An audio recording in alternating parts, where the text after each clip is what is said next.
안녕하세요. 김용철 법무사입니다.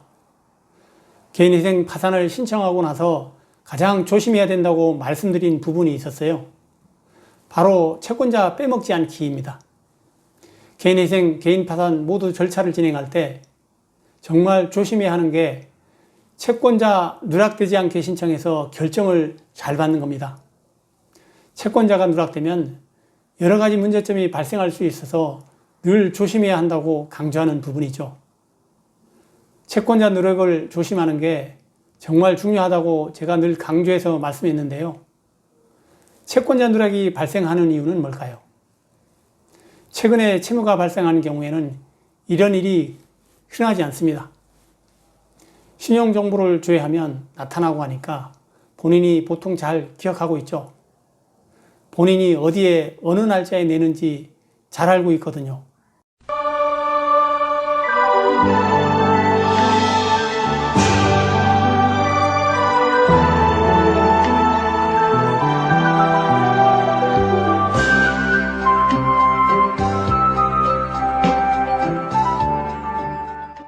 근데 채무가 발생된 지 오래된 분들은 채권자가 누군지 정확하게 잘 모릅니다. 채권이 중간에 양도되어 팔리거든요.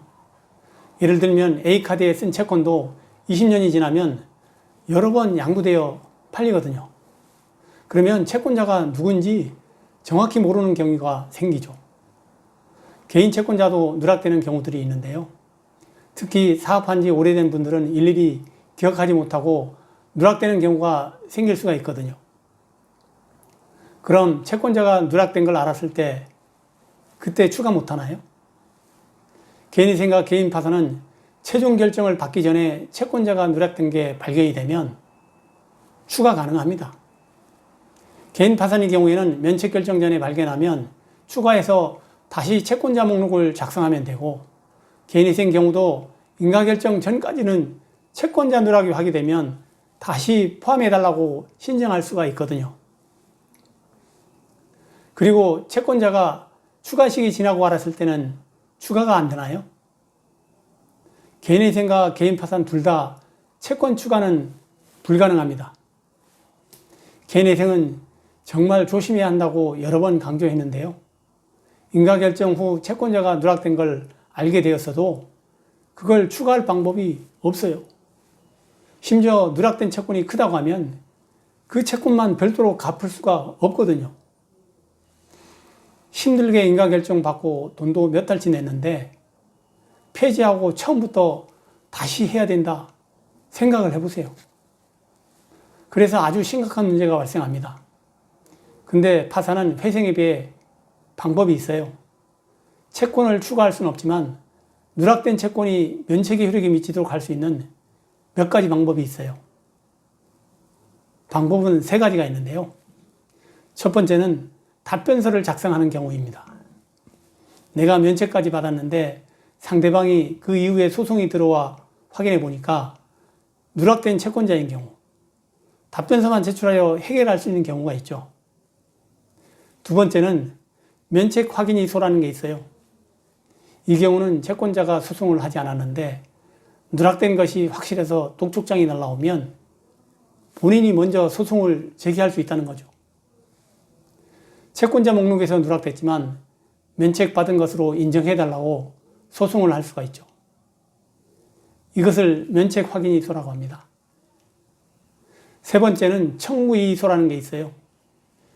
이 경우에는 상대방이 이미 판결을 받아서 강제 집행이 들어온 이후에 채권자가 누락된 것을 알았을 경우인데요. 이때는 청구이소라는 절차를 통해서 해결이 가능합니다.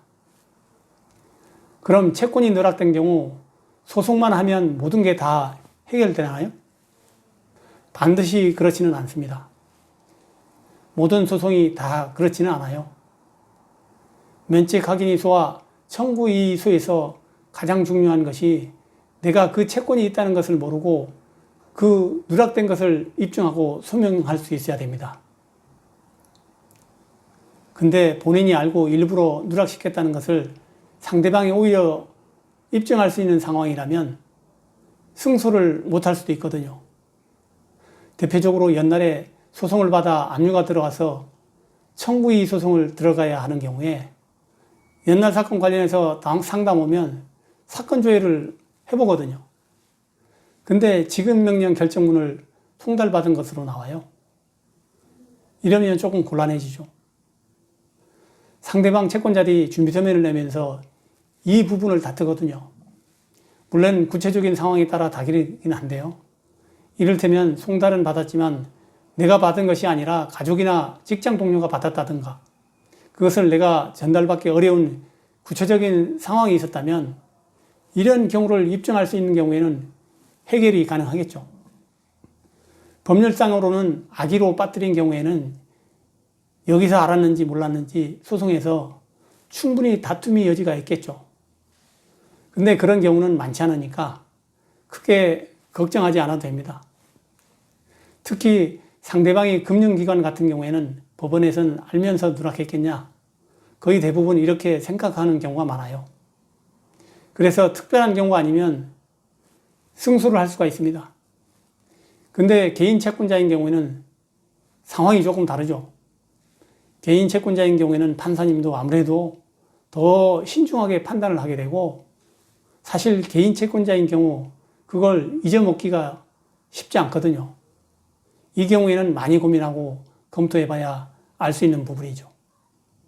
혹시라도 개인 파산 결정 이후에 면책을 잘 받았는데 그 이후에 독촉장이 날라오고 압류가 들어오고 또 소송이 제기되는 이런 상황이 발생해서 놀라고 걱정이 많이 되신다면 부담 갖지 마시고 편하게 연락을 주셔서 구체적인 상담을 받아보시면 좋을 것 같습니다. 이번 시간에는 개인회생, 개인 파산을 준비할 때 본의 아니게 채권자가 누락된 경우에는 어떻게 대응하는지 그 해결 방법을 살펴봤습니다. 오늘도 유익한 시간이 되었기를 바라고 다음에 더 좋은 영상을 준비해서 찾아뵙겠습니다. 김용철 법무사였습니다. 감사합니다.